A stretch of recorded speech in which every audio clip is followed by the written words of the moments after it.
প্রাতঃভ্রমণী জনসংযোগ, অসুস্থতা কাটিয়ে ২৬-এর জমি তৈরিতে ব্যস্ত সাংসদ।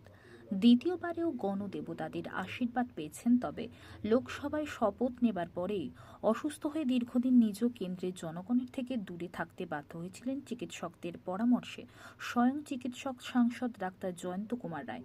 তবে রবিবারের ঝলমলে আকাশ হিমেল হাওয়াকে সঙ্গী করে গুটি কয়েক বিজেপি কর্মী সমর্থকদের নিয়ে প্রাতঃভ্রমণের মধ্যে দিয়ে কার্যত আসন্ন বিধানসভা নির্বাচনের জমি তৈরিতে নামতে দেখা গেল জলপাইগুড়ি কেন্দ্রের দ্বিতীয়বারের লোকসভার সাংসদকে। মিউনিসিপ্যালিটির আন্ডারই আছে, রেজিংটাই মূল ব্যাপার। ওখান থেকে কোনো সেন্ট্রাল গভর্নমেন্ট থেকে ওদের কাছে যে এখানে কি করা যায়। করোনা নদীকে রাজ্য সরকার জানো ideal river of West Bengal, মানে নাই ওমন নাই তোমন নাই। কিন্তু আমি শোনেন, আপনাদের বলেছি একটা টার্ম আছে বায়োলজিক্যাল অক্সিজেন ডিমান্ড। হ্যাঁ, দুটো প্যারামিটার কয়েকটা হয়, একটা হচ্ছে বায়োলজিক্যাল অক্সিজেন ডিমান্ড এবং একটা হচ্ছে কলিফর্ম কাউন্ট। এগুলো দেখে ব্যাকটেরিওলজিক্যাল কাউন্ট, ঠিক আছে, এই দুটো জিনিস দেখে প্যারামিটার দেখে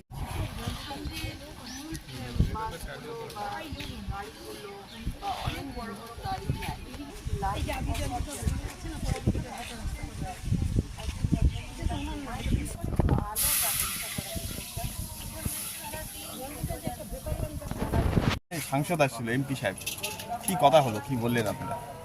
কথা এমনি কিছু না, আমি সাক্ষাৎকার করছি পাবলিকের সঙ্গে, সবার সঙ্গে। হ্যাঁ, সবার সঙ্গে সমস্যা জানছে, কার কী সমস্যা আছে, যার সব সমস্যা ছিল বলেছে, লাইট ফাইট রাস্তাঘাটের ব্যাপারে। আপনারা কি বললেন? হ্যাঁ, আপনারা কি বললেন, কি সমস্যার কথা বললেন? ও তো রাস্তার লাইট এইসব সমস্যা নিয়ে কথা বলছে। মানে আজকে কি আসলে সকালে উনি? হ্যাঁ, সকাল সকাল তো উনি সাক্ষাৎ করছে আর কি সবার সঙ্গে, পাবলিকের সঙ্গে। হ্যাঁ, কোনো সমস্যা যদি থাকে সব শুনলো আর কি উনি। আশা কি করছেন হবে আপনাদের সমস্যার সমাধান? এইটা তো বলা মুশকিল, এখন হবে নিশ্চয়ই উনি চেষ্টা করবে। হ্যাঁ, এখন কবে হবে সেটা তো বলা যাচ্ছে না।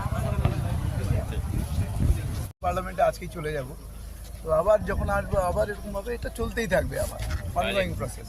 গণতন্ত্র বার্তা দিবসের ডাক দিয়ে কর্মসূচি কি সকাল থেকে আপনি নেমেছেন? যেভাবে হত্যা হয়েছে, এগুলো তো ভোটটা দেখেছেন না, ভোটগুলো কি হচ্ছে, ভোটের নামে প্রশ্ন হচ্ছে অনেক। তো আজকে আমাদের পার্টি থেকে ঠিক করা আছে, আজকে 21শে জুলাই তারা যখন মহোৎসব পালন করবে, তাকে মহোৎসব ছাড়া আর কিছু বলা যায় না, তখন আমরা গণতন্ত্র হত্যা করা কী করে হচ্ছে পশ্চিমবঙ্গে, এবং পশ্চিমবঙ্গের মানুষকে বঞ্চিত করে যেভাবে তারা পশ্চিমবঙ্গের মানুষের অর্থনৈতিক পরিকাঠামোটাকে ভেঙে দিয়ে তারা নিজেরা এনজয় করছে পাওয়ার এবং অর্থ, তার প্রতিবাদে আজকে আমাদের এই গণতন্ত্র হত্যা দিবস। তো আমরা আজকে আমাদের যে কর্মসূচি সেটা হচ্ছে থানা ঘেরাও। আজকে আমাদের অনেকগুলো থানাতে, আজকে জলপাইগুড়ি জেলাতেও হবে, সমস্ত সারা পশ্চিমবঙ্গে হবে, জলপাইগুড়ি জেলাতেও। আজকে সকালবেলা থেকে আপনার সাথে কথা বলছেন। মানুষের সাথে মানুষের অভাব অভিযোগ এগুলো আমি শুনতে থাকি, কী করা যায়, কি তাদের সাজেশন, অনেকে এত সুন্দর সুন্দর সাজেশন। আমি একটা সিম্পল একটা আপনাদের